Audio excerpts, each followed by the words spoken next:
नमस्कार। किसान आंदोलन के बारे में हमने पिछले एपिसोड में चर्चा की थी अशोक बालियान जी से। और बहुत ही चौंकाने वाली बातें अशोक जी ने बताई थी।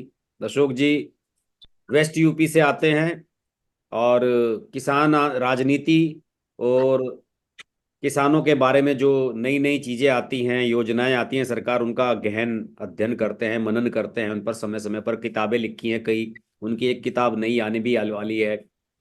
तो किसान आंदोलन जिस तरफ ये बढ़ रहा है और जिस तरीके से इसकी हिंसक रूप लेने की जो संभावनाएं हैं वो नजर आ रही हैं, उस बारे में आज चर्चा करेंगे। अशोक जी, स्वागत है आपका।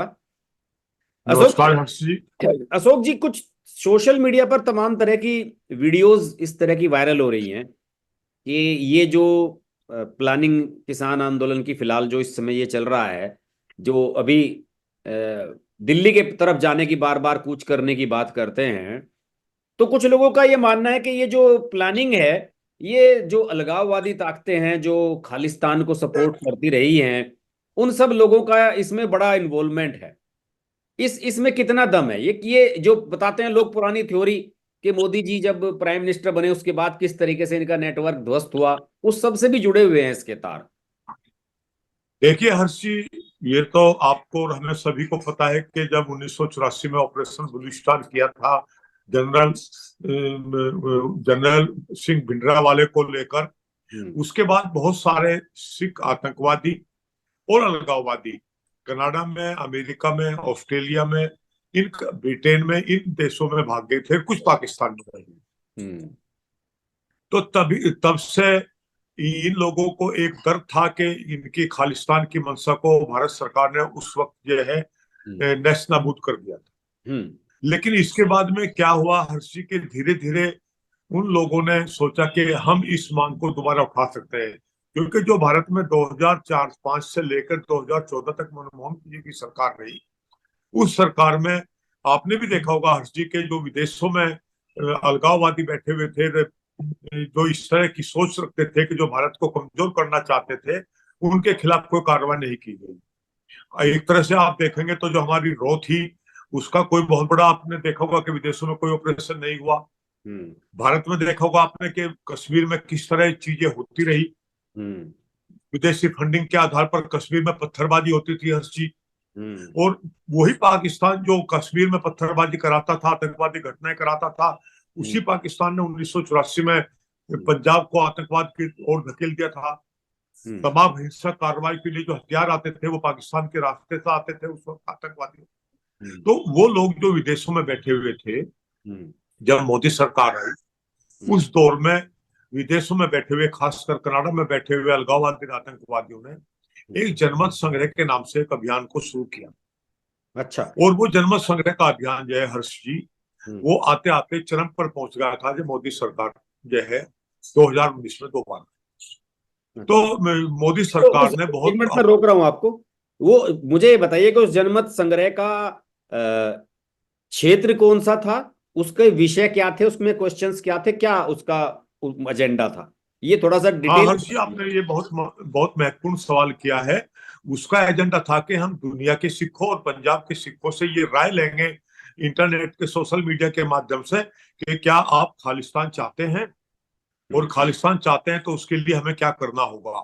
तो ये इसके दो तीन विषय थे कि आप क्या खालिस्तान चाहते हैं, और खालिस्तान चाहते हैं तो उसके लिए हमें क्या करना है।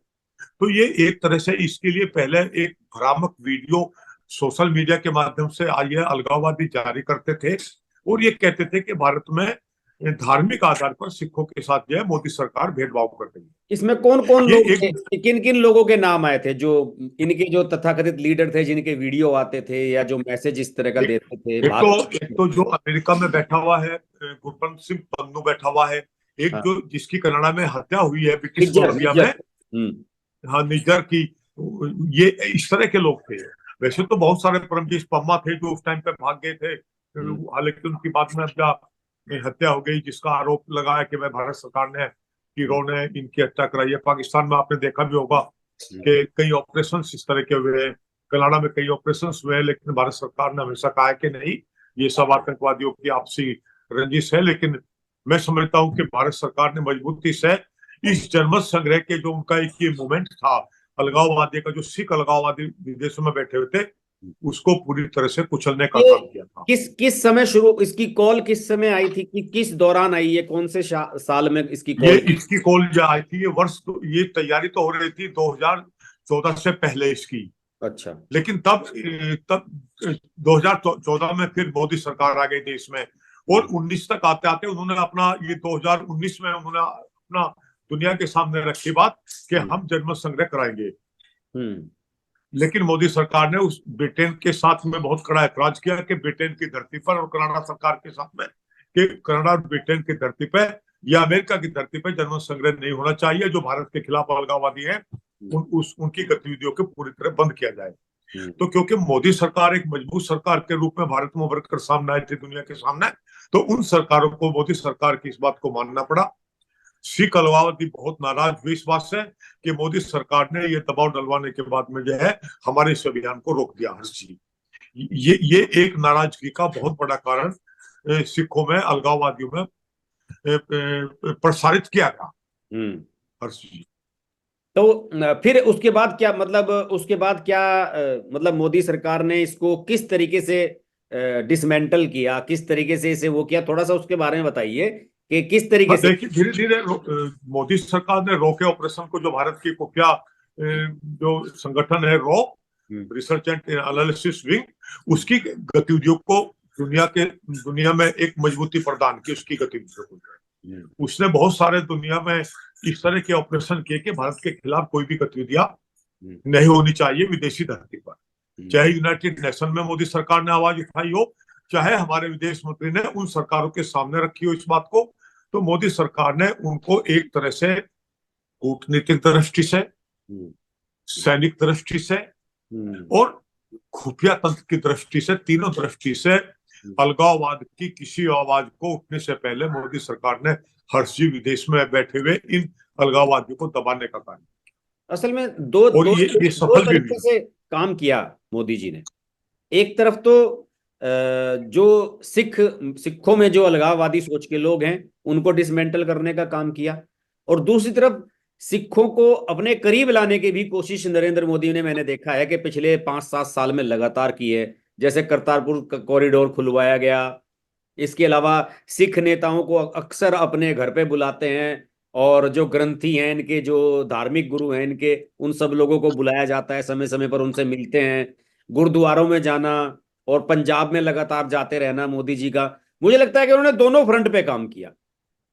ये हर्ष जी आपने बहुत उचित बात कही, और ये आनी भी चाहिए दुनिया के सिखों के सामने कि मोदी सरकार ने वाकई, चाहे करतार कॉरिडोर का मामला हो, यहाँ तक कि जो 84 में दंगे हुए थे भारत में पूर्व प्रधानमंत्री इंदिरा गांधी की हत्या के बाद में, उसमें आज तक सजा नहीं मिली थी। बहुत लोगों को, पीड़ितों को हाँ, उनमें जो सरकार सहायता देती है वो ट्रायल ही वो चलते भी जा रहे नहीं थे मिला दोनों। था। मोदी सरकार ने उस पर भी बहुत बड़ा कार्य किया। ये आपने बिल्कुल ठीक कहा कि एक तरफ मोदी सरकार ने कूटनीति की चाल चलकर सिखों की जो अलगाववादी की भावना थी उन अलगाववादी नेता को अलग थलग किया।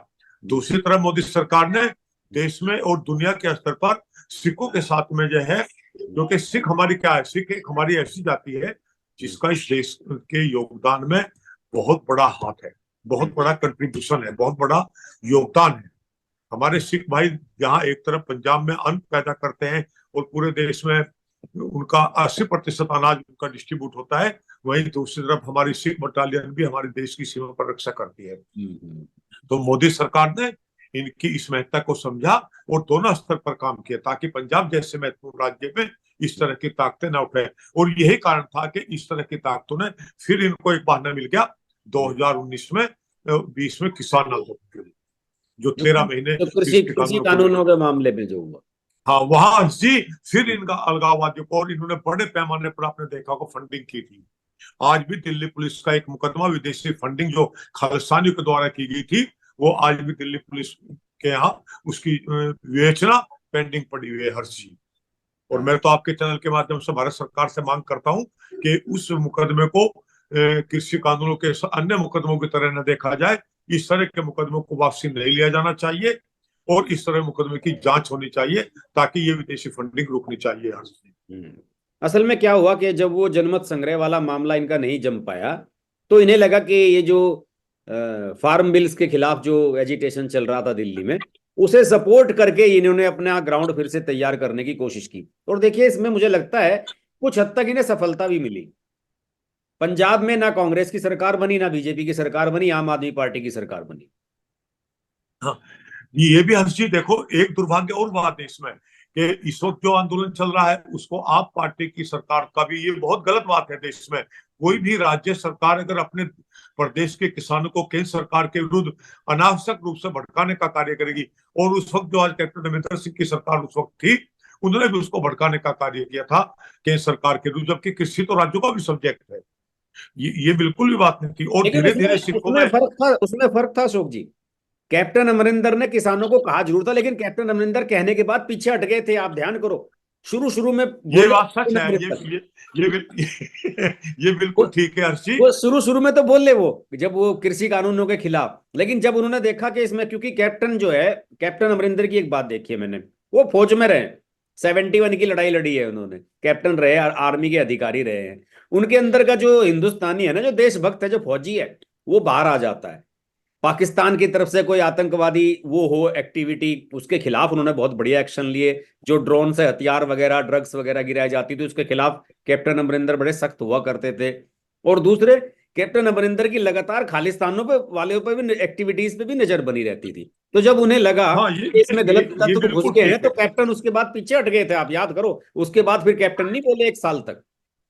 नहीं नहीं, ये हंसी आपकी बात बिल्कुल ठीक है कि कैप्टन अमरिंदर जी ने जब ये स्थिति समझी कि ये स्थिति रॉन्ग रॉन्ग दिशा में जा रही है, केवल कृषि कानूनों को लेकर नहीं, तो तब निश्चित तौर पर उन्होंने उसके लिए अपने हाथ में खींच ली थी। फिर ये तो सच बात है कि कैप्टन अमरिंदर सिंह देश विरोधी गतिविधियों के लिए कभी हाँ, इस तरह के लोगों का न साथ दिया है और न देंगे। हाँ, लेकिन हर चीज में एक चीज में और आपका ध्यान इंगित करना चाहता हूँ, देशवासियों का भी, कि देखिए मोदी सरकार आने के बाद क्या हुआ। हम्म, दुनिया के हर देश की अपनी एक संस्कृति होती है। हम्म, हर कंट्री की, दुनिया में कोई कंट्री, कोई मानव ऐसा नहीं है जिसकी कोई एक अपनी संस्कृति ना हो। भले ही वो दुनिया में कहीं माइग्रेशन हो गया। हम्म, देखियो भारत की संस्कृति, सनातन धर्म भारत की एक संस्कृति है, जिसको हम वैदिक धर्म का भी नाम देते हैं, जिसको हम हिंदू धर्म का भी नाम देते हैं। मोदी सरकार आने के बाद क्या हुआ कि मोदी सरकार ने महसूस किया कि दुनिया का कोई भी देश अगर उसकी संस्कृति समाप्त हो जाएगी तो वो देश भी समाप्त हो जाएगा। क्योंकि हर देश का एक, जो देश तरक्की करता है वो अपनी संस्कृति को लेकर आगे बढ़ता है। हम्म, तो मोदी सरकार आने के बाद में हम्म, जो हमारी सनातन संस्कृति थी, आपने राम मंदिर का मुद्दा कोई केवल एक मंदिर, एक कंक्रीट का ढांचा बनने से नहीं है। हम्म, बाबर आया था तो बाबर का राम मंदिर को तोड़ने का मतलब एक कंक्रीट के ढांचे को तोड़ना नहीं था। हाँ, बाबर का मतलब था कि भारत की संस्कृति को नष्ट करना। हम्म, और हर्ष जी, आपको ये भी जानकारी है, पिछली बार भी मेरी आपके एपिसोड में बात हुई थी कि दुनिया में भारत ही एक अकेला देश बचा था, सिखों के कारण, राजपूतों के कारण, जाटों के कारण, मराठाओं के जिन्होंने, जो कारण। विदेशी हमलावर आए थे, भारत की संस्कृति को पूर्णतया नष्ट नहीं होने दिया। वरना आप देखो, ईरान की संस्कृति को नष्ट किया, इस्लामिक में बदला, इराक की संस्कृति को नष्ट किया, इस्लाम में बदला। हाँ, स्पेन जरूर हर्ष जी एक ऐसा कंट्री है जो मैंने पिछली बार भी आपको बताया था और कि दोबारा वो कब वापस हो। तमाम क्रिश्चियन से इस्लामिक में आया, लेकिन वहां के फिर 700 साल बाद जो है इस्लामिक से तमाम उस संस्कृति को वापिस अपने मूल उसमें आए। तो मोदी सरकार आने के बाद में नहीं, जो ये यहाँ राम पे मंदिर एक का बात और भी निर्माण, बड़ी महत्वपूर्ण है अशोक जी, जो आपने बड़ा अच्छा विषय, या आपने बढ़िया टॉपिक निकाला, आपने जो स्पेन वगैरह और खास तौर से भारत के संदर्भ में जो आपने बात कही। आप देखिए कि एक एक फैक्ट है बहुत। आपने राम मंदिर का जिक्र किया कि राम मंदिर यहाँ बना, पूरे उत्तर प्रदेश में जहां राम पैदा हुए, जहां उनका शासन था, उनके पिताजी दशरथ जहां के राजा थे, पूरे उत्तर प्रदेश में आपको ढूंढे से राम मंदिर नहीं मिलेगा कहीं भी। समझ रहे हैं आप इधर चलिए भोपाल की तरफ और नीचे मध्य प्रदेश की तरफ, कहीं राम मंदिर नहीं मिलेंगे आपको। शिव मंदिर मिल जाएंगे, बाकी मिल जाएंगे, राम मंदिर नहीं मिलेंगे आपको। राम मंदिर तमिलनाडु में मिलेंगे, 200 राम मंदिर हैं तमिलनाडु में। क्यों हुआ? क्योंकि ये जो मुगल आए जितने भी, ये साउथ की तरफ नहीं बढ़ पाए। चाहे वो विजयनगर वाले राजा हों हिंदू, चाहे वो इधर मराठा आगे बीच में, या फिर सिख हैं, इन्होंने जो है इन्हें एक बेल्ट से कट कर दिया इन्हें। तो यही वजह है कि साउथ में आज भी इतने मंदिर बचे हुए हैं, वरना मंदिर तो पूरे हाँ देश। बिल्कुल, हाँ, ये तो हर्षी आप ठीक कह रहे कि मराठों ने तो इनको दिल्ली तक खदेड़ा, मुगलों को। हाँ, वापस खदेड़ दिया। तो ये जो अलगाववादी थे कनाडा में और ब्रिटेन में और अमेरिका में, इन्होंने क्या किया कि सोशल मीडिया का जमाना है, उस पर प्रचारित किया कि भारत में सिखों के साथ धार्मिक आधार पर भेदभाव किया जा रहा है और भारत में इस वक्त सनातन धर्म की संस्कृति है। अरे भाई, सिख धर्म तो सनातन धर्म की एक बहुत मजबूत शाखा है। हाँ। इनके सारे गुरुओं ने सनातन धर्म को बचाने के लिए तो अपनी कुर्बानियां दी। हम्म। गुरु गोविंद सिंह के साहबजादों ने किसके लिए कुर्बानी दी? अरे सनातन धर्म को बचाने के लिए कुर्बानी दी। हम्म। अरे भाई, गुरु ग्रंथ साहिब में कितनी बार राम का और कृष्ण का नाम आया है? ये हम्म। तो सारी दुनिया जानती है इस बात को। तो हजारों ये बार जो आता है। दुष्प्रचार, हम्म। मैं हर्ष जी अभी जब अमेरिका गया तो मैंने एयरपोर्ट पर, न्यूयॉर्क एयरपोर्ट पर बात की बहुत लोगों से। फिर जब मैं अमेरिका गया बहुत लोगों से बात की, तो बहुत सारे सिख मुझे भ्रमित दिखाई दिए। लेकिन मुझे ढिल्लो साहब से मेरी मुलाकात हुई, मैं अपनी पोस्ट में भी उसके बारे में लिखूंगा। तो उन्होंने मुझे कहा कि बालियान कौन साहब, कौन बहुत ढिल्लो साहब, कौन? दुष्प्रचार किया इनके जा बारे रहा में है। कौन ढिल्लो साहब, जरा बताइए, क्या नाम बताया उनका, पूरा बताइए। हाँ, मैं उनका उनसे मेरी मुलाकात हुई थी वहां पर हरवंत सिंह ढिल्लो साहब से। तो ये कहाँ के थे, कौन थे ये? ये टेक्सास में रहते हैं और इनका बहुत बड़ा होटल का एक चेन है, इनकी बिजनेस है। अच्छा, अच्छा। तो उन्होंने मुझे बताया कि बहुत कम संख्या में इन लोगों ने गुरुद्वारे पर कब्जा किया हुआ है। और जो सिख बेरोजगार युवा आते हैं या पढ़ने के लिए आते हैं, ये उनको रोजगार के बहाने और कुछ गुरुद्वारे में सुविधा देने के, रहने खाने की सुविधा देने के बहाने उनको भ्रमित करने का कार्य करते हैं। हालांकि वो बहुत ज्यादा संख्या में नहीं है अब जा, लेकिन फिर भी उन्होंने मुझे बताया कि, और यही वीडियो सारी के सारी फिर भारत में जाती है, पंजाब के युवाओं में जाती है। हम्म। और उन्होंने बता के, क्योंकि उस वक्त जब मैं अमेरिका था तो पार्ट 2 किसान आंदोलन नहीं चला था, इन्होंने बता के पूरा का पूरा पार्ट 1 आंदोलन अमेरिका, ब्रिटेन और कनाडा के अलगाववादी सिखों द्वारा इकट्ठी की गई धनराशि से ही भारत में चला गया था, 13 महीने का आंदोलन।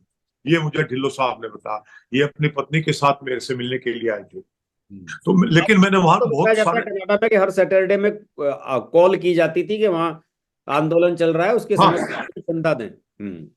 बिल्कुल बिल्कुल, हर सैटरडे और संडे को वहां कॉल की जाती थी। जो अमेरिका में बैठा हुआ है अलगाववादी, अब तो उसको भारत सरकार ने आतंकवादी भी घोषित किया हुआ है, पन्नू को, गुरबख्श सिंह पन्नू को। और उसने उसने पूरे अमेरिका में पैसा इकट्ठा, फंडिंग इकट्ठी की थी। और यहाँ भी कहा था उसने कि जो जब 26 जनवरी को जो हिंसा हुई थी, उसने कहा था कि जो इस तरह के काम में इन्वॉल्व होगा, मैं उसको इतनी भारी संख्या में उसको फंड दूंगा। हम्म। तो ये जो दुष्प्रचार है, ये मैंने बहुत सारे सिखों के अभी भी इंटरव्यू लिए हैं, और 13 महीने के आंदोलन में भी मैंने इंटरव्यू लिए थे। हर्ष जी, ये देश को समझना पड़ेगा। हमारे किसान नेताओं को, जो दूसरे किसान संगठन, इन किसान जो पंजाब से अभी भी जो हाल में दिल्ली चलो के नारे के साथ जो है हरियाणा और पंजाब की सीमा पर बैठा हुआ है, शंभू बॉर्डर पर, उन लोगों को समर्थन नहीं करना चाहिए। उन लोगों के बीच में, किसानों के बीच में, किसान नेताओं के बीच में अलगाववादी और आतंकवादी सोच के लोग बैठे हुए हैं। वो उस आंदोलन को लंबा खींचने के पक्ष में है। भारत सरकार इनकी कोई भी बात मान लेगी, कोई भी शर्त मान लेगी। पहली बात तो इनकी शर्त भी है, व्यवहारिक है, लेकिन अगर मान लेगी तो फिर वो अगली शर्त सामने आ जाएगी, क्योंकि अलगाववादी और आतंकवादी इस आंदोलन को लंबा खींचना चाहते हैं। वो उत्तर प्रदेश की, हर्षी ताज्जुब की बात और बताऊंगा, हम्म। पंजाब के लोगों का डायरेक्ट रूप से उत्तर प्रदेश की योगी सरकार से कोई मतलब नहीं है। उनकी योगी सरकार से कोई डिमांड भी नहीं है। लेकिन वो केंद्र की मोदी सरकार से पहले 2022 में चाहते थे कि उत्तर प्रदेश में योगी सरकार न आए। आपने देखा होगा, संयुक्त किसान मोर्चे ने बाकायदा एक पंपलेट जारी किया था कि हम 2024 में बीजेपी को सबक सिखाएंगे और उत्तर प्रदेश में योगी की सरकार को हराएंगे। वे चाहते हैं कि जब योगी की सरकार हार जाएगी, तो जो मोदी की सरकार के लिए 80 सांसद चुनकर जाते हैं, उत्तर प्रदेश वो नहीं जाएंगे। तो या तो मोदी सरकार सत्ता में नहीं आएगी, और सत्ता में भी आएगी तो मोदी सरकार कमजोर हो जाएगी। और कमजोर होने के बाद में अगला उनका निशाना क्या होगा? अभी तो हर्षी ये लोग, देश को समझना पड़ेगा, अभी तो ये लोग किसानों की मांगों को लेकर आ रहे हैं। कल अगर पंजाब के सारे संगठन दिल्ली इकट्ठा होकर आगे ये कहा कि मोदी सरकार रिजाइन करो और ये हिंदुओं की सरकार है, हम इसलिए इसका रिजाइन चाहते हैं, तो तब देश के सामने क्या स्थिति होगी? हाँ, कुछ भी कह सकते हैं तो। तब क्या स्थिति? तो सही। क्या क्या सशक्त क्रांति भारत में संभव है हर्ष जी? तो देश के लोगों को और किसान, अन्य किसान संगठनों को ये चीज समझनी होगी। लेकिन कुछ किसान संगठन इस फंडिंग में शामिल थे 13 महीने की में, वो अभी भी इसी ताक में है कि फिर फंडिंग का कार्य शुरू हो जाए। और भारत की भी कुछ पार्टियां हैं, पॉलिटिकल पार्टियां, जो इनको फंडिंग कर रही है हर चीज। और ये सारे, और ये अच्छी बात है कि देश अपनी जड़ों की तरफ जा रहा है। देश अपनी संस्कृति, जो सनातन संस्कृति है उसकी, मैं भारत के मुसलमानों से भी पूछना चाहता हूँ अर्शी, इस्लामिक जिहाद के कारण भारत का जितना भी मुसलमान है, वो इस्लामिक जो विदेशी हमलावर थे उनकी तलवार का भोजन बना था। इसीलिए उसने धर्मांतरण किया था अर्शी। देश के मुसलमानों को समझना पड़ेगा कि उनके पूर्वज सनातन धर्म के मानने वाले लोग थे, उनकी जड़ें सनातन धर्म में है। इंडोनेशिया एक ऐसा देश है जहां भले ही हर्षी सारा का सारा धर्मांतरण होकर आज इस्लामिक कंट्री हो, लेकिन उनके देश का हर व्यक्ति भगवान राम को इसलिए मानता है कि उनके पूर्वज भगवान राम थे, उनकी संस्कृति सनातन संस्कृति थी। भारत के मुसलमानों को यह चीज समझनी पड़ेगी अगर उन्हें दुनिया के साथ तरक्की करनी है। अगर वो कट्टरपंथी की तरफ जाएंगे, वो सोचेंगे कि जो इस्लाम के विदेशी हमलावरों के शासन के समय हुआ था, वो मोदी सरकार आने के बाद उनके सपने भी वो धूमिल होंगे निश्चित तौर पर हर्षी, ये मेरा कहना। हाँ, असल में इस तरह की ताकतों को सबसे पहले तो जो आर्थिक रूप से कमजोर किया सरकार ने, मेन अच्छी अच्छी नब्ज पकड़ी इनकी, कि जो इनकी फंडिंग है पहले वो बंद की जाए, जो विदेशों से आती थी। इनके जो लाइसेंस थे बाहर के, जो ये विदेशी मुद्रा का जो लेन देन होता था उस पर निगरानी रखी गई, अकाउंट सीज किए गए। ये सब खासतौर से कश्मीर में, तो अगर ये अलगाववादी नेता पकड़ के अंदर बंद ना किए गए होते तो ये अभी तक चल रहा होता मामला। ये जिलानी हाँ, गिलानी, मलिक, यासीन मलिक सब अंदर बिल्कुल बंद हर्षी, होते हैं। हाँ। बिल्कुल। अभी ये देखो जो सीए कानून आया है, वो तो हमारे जो सिख भाई पंजाब वैसे से और मैं एक अफगानिस्तान बात से बताऊं भारत मैं में आ आपको, रहे हैं। मुझे मुझे सारी चीजें जुड़ती हुई नजर आ रही हैं एक साथ ही। राम मंदिर का बनना, किसान आंदोलन शुरू हो जाना, फिर उसके बाद ईडी की जो रेड है उन्हें रोकने के लिए लगातार समन पे ना जाना, दूसरी तरफ सीए कानून आने वाला था तो हल्ला मचा दिया गया कि सीए कानून आएगा फिर से आंदोलन शुरू हो जाएगा, ये हो जाएगा। पता नहीं, मुझे लग रहा है कि जो अंतरराष्ट्रीय ताकतें हैं उन्होंने कुछ ऐसा लगता है कि जैसे हर चीज को एक क्रमबद्ध तरीके से मैनेज किया हुआ है कि कैसे करना है, कैसे रुकवानी है इन चीजों को। हाँ जी, देखिए क्या है कि मोदी सरकार के आने के बाद ये तो सभी मानते हैं, और विदेशों में हमारे जो भारतीय बैठे हैं, मैंने उनसे बात की थी, वो भी मानते हैं कि भारत सरकार आज बहुत मजबूत स्थिति में है। वो कोई भी कंट्री भारत सरकार को किसी मामले में आज नहीं दबा सकता। तो वे ताकतें जो भारत को कमजोर होना देखना चाहती हैं, वो ताकतें भी इन लोगों की, इस तरह के लोगों की मदद कतर कर रही वाला है। कतर वाला जो मामला हुआ है जिसमें 8-9 सैनिक हमारे छोड़े गए हैं, वो नेवी अफसर, उस मामले ने भारत की इंटरनेशनल लेवल पर बड़ी इज्जत बढ़ाई है। ये हंसी आपने वाकई ये याद दिला के, कतर में कोई भी देश में इस तरह का मामला नहीं होता, लेकिन भारत सरकार का जो दबाव या जो उसके कूटनीतिक संबंध कतर सरकार के साथ थे, उनकी वजह से आज हमारे नौसैनिक सारे के सारे जो फांसी की सजा प्राप्त हो गए थे, हाँ, वो हाँ, सारे के सारे वापिस आए हैं। ये एक बहुत बड़ी भारत की कूटनीतिक जीत थी हर्षी इस बात के लिए। तो ये 370 हटना, आप ये हर्षी, ये भी एक बहुत बड़ा भाई मोदी सरकार का एक बहुत बड़ा निर्णय था। कोई 370 हटना और 35 से हटना कश्मीर से, ये कोई छोटा निर्णय नहीं था। ये कश्मीर के लिए बहुत सुखद है। वहां कश्मीर में मोदी सरकार आने के बाद में आज तमाम आतंकवादी घटना खत्म हो गई। जो लोग वहां नागरिकता नहीं पा रहे थे, जो लोग वहां भूमि नहीं पा सकते थे, आज वो धीरे धीरे वो लोग वहां सारी सुविधाएं पा रहे हैं। और उसमें हमारे सिख भाई भी हैं जो पाकिस्तान से और अफगानिस्तान से आए थे। ये जो पाकिस्तान नारा देता है कि हम सिखों को अपने साथ मिलाकर भारत पर अटैक करेंगे और पाकिस्तान पंजाब को अलग कर लेंगे, आज इन्होंने वहां 505 भी सिख नहीं छोड़े अफगानिस्तान में। आज जो पाकिस्तान में सिख भाई जब 1947 में भाईजान उतर रह गए थे, आज कुछ ही ये उंगलियों तो पर हजारों की संख्या में नहीं अफगानिस्तान रहे के होंगे। सिखों को तो मोदी सरकार स्पेशल फ्लाइट से निकाल निकाल के लाई है वहां, एक चुन चुन के। बिल्कुल, गुरु ग्रंथ साहिब के साथ हाँ, सम्मान के साथ में, वो हाँ। भी एक बहुत बड़ा कूटनीतिक निर्णय था। वरना देखा होगा आपने कि जब अमेरिका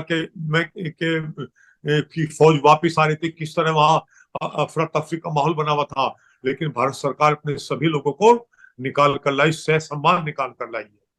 वैसे ये इसका जो मोदी सरकार मतदाता है की ना, एक मजबूरी मैं है। एक बात तो है अशोक जी, इस देश का जो मतदाता है मैं उसकी दाद देता हूँ। मतदाता जो चीज सही है उसे समझता है मतदाता इस देश का।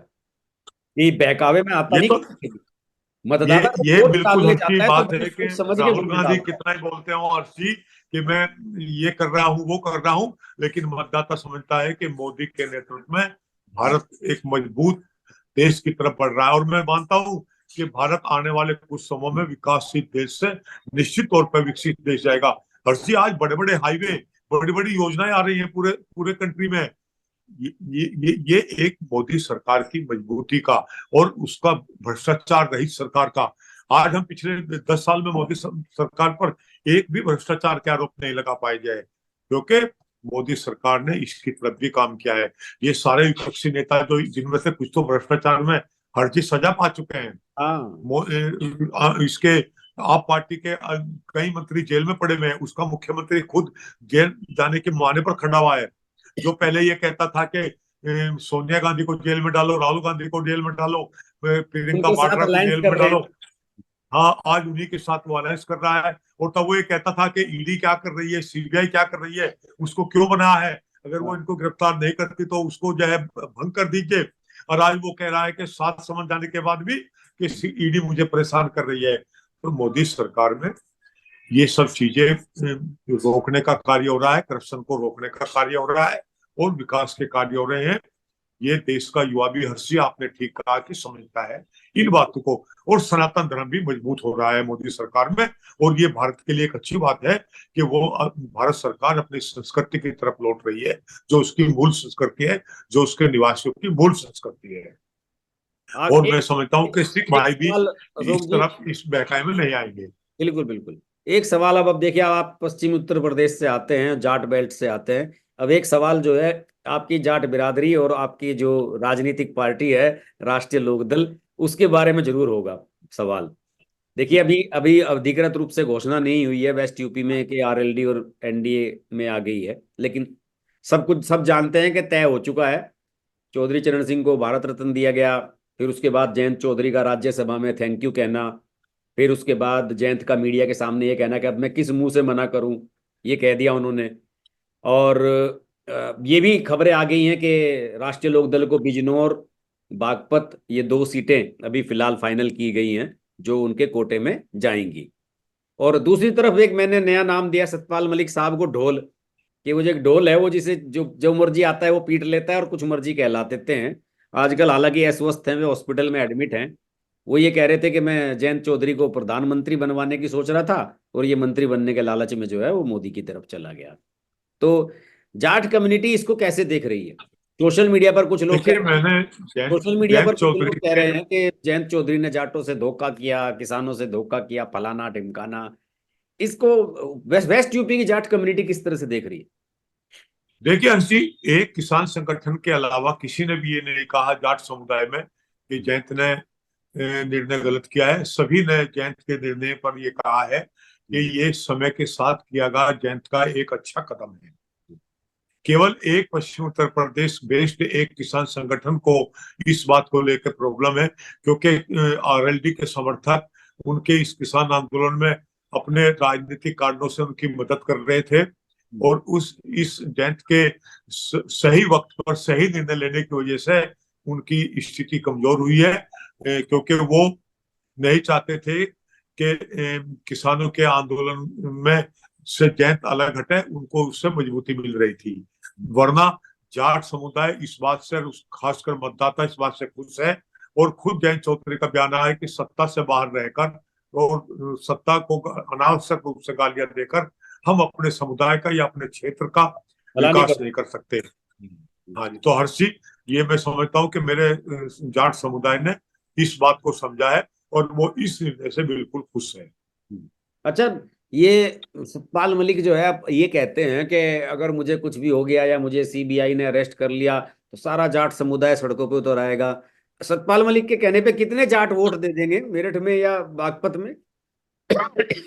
मैं समझता हूँ कि सतपाल मलिक ने जो भी किया है गवर्नर रहते रहते हुए लास्ट टाइम में, वो सारा बहुत गलत किया है। उसकी वजह से समुदाय को बहुत नुकसान हुआ है।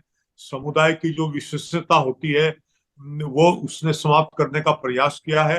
और मैं समझता हूं कि उसके गिरफ्तार होने से या उसके कहने से कोई भी उसके समर्थन में खड़ा नहीं होगा। ये हर्ष जी एक बिल्कुल कटु सत्य है। मैं भी यही हूँ, आप भी यही हैं, देख लेना।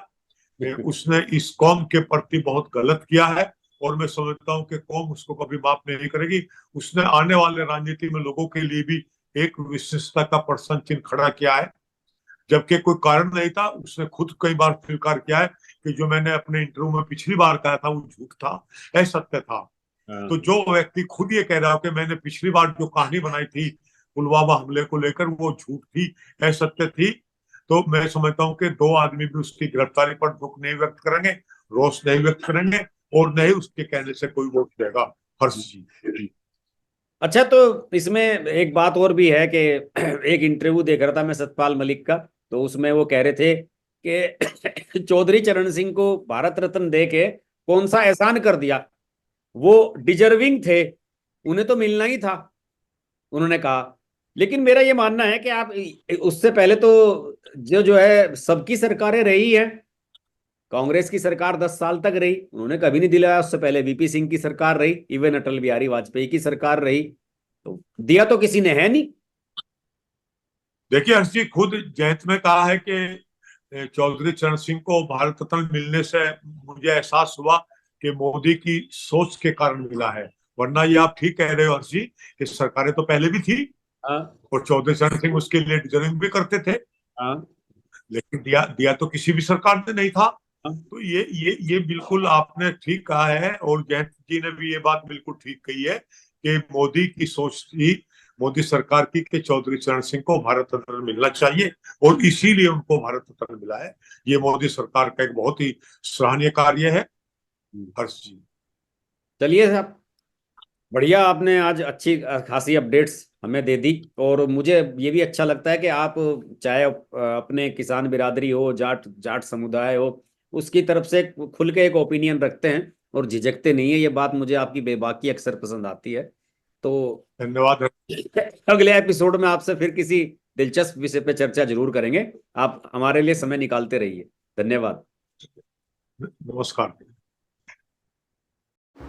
अगर आपको हमारी वीडियो पसंद आई तो वीडियो को लाइक करें, चैनल को सब्सक्राइब करें और नोटिफिकेशंस के लिए बेल आइकन को प्रेस करें।